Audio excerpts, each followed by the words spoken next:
Assalamualaikum warahmatullahi wabarakatuh. Perkenalkan nama saya Adib Al-Majid dari PGMI 1D dengan NIM 21030906147.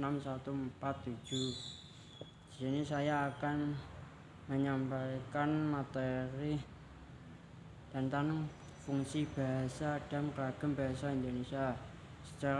Fungsi bahasa secara umum, bahasa berfungsi sebagai alat komunikasi. Berkenaan dengan fungsi tersebut, fungsi bahasa secara lebih rinci. Fungsi kebudayaan sebagai sarana sebagai sarana perkembangan kebudayaan. B. Sebagai jalur penerus kebudayaan. Sebagai inventaris ciri-ciri kebudayaan. 2. Fungsi kemasyarakatan berdasarkan lingkup dan bahasa nasional dan bahasa kelompok. B. Berdasarkan bidang pemakaian bahasa resmi dan bahasa tidak resmi. Fungsi pendidikan. Fungsi integratif. Fungsi integratif bahasa sebagai alat yang membuat anak ingin dan sanggup menjadi anggota suatu masyarakat. B. Fungsi instrumental.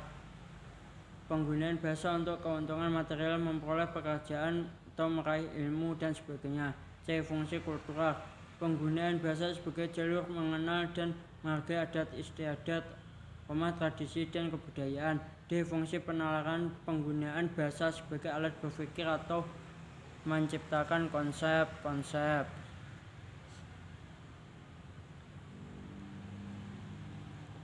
Ragam bahasa Indonesia ditinjau dari dua sudut, menurut golongan penutur bahasa dan jenis pemakaian bahasa. Sudut pandang penutur bahasa: ragam daerah, yaitu logat atau dialek.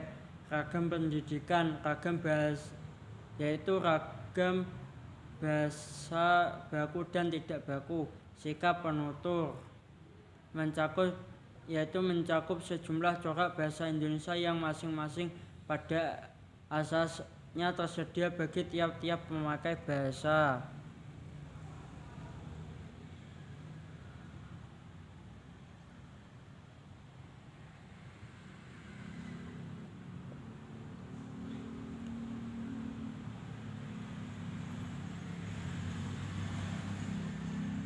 Ciri-ciri ragam bahasa baku: kemantapan dinamis, yaitu memiliki kaidah dan aturan yang relatif tetap dan luas. Kecendekiaan, yaitu bahasa baku sanggup mengungkapkan proses pemikiran yang rumit di berbagai ilmu dan teknologi.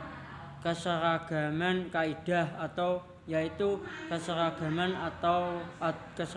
aturan atau norma.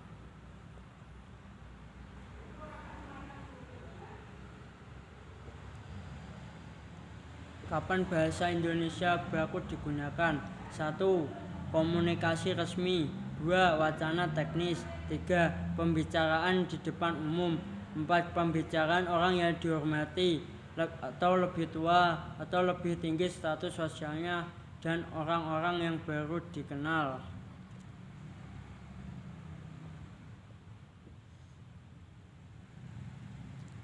Ciri struktur atau unsur-unsur bahasa Indonesia baku.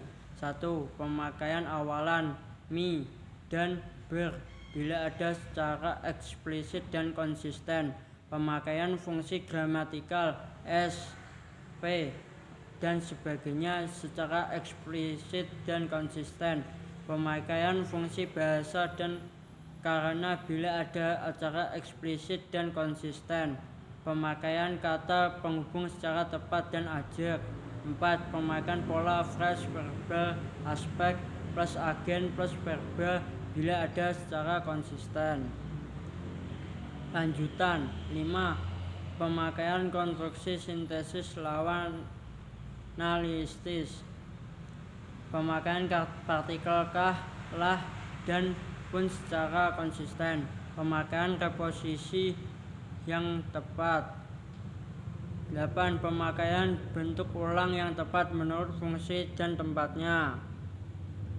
9. Pemakaian unsur-unsur leksikal berikut berbeda dari unsur-unsur yang menandai bahasa Indonesia baku. 10. Pemakaian ejaan resmi yang sedang berlaku EYD. Pemakaian peristilahan resmi. 12. Pemakaian kaidah yang baku. Perbedaan ragam bahasa tulis dan bahasa lisan. 1. Dari segi suasana peristiwa. Tulisan tidak berhadapan, lebih lengkap, ringkas, dan jelas. Lisan berhadapan. 2. Dari segi intonasi. Panjang, pendek, tinggi, rendah, keras, lembut. Tulis lebih rumit.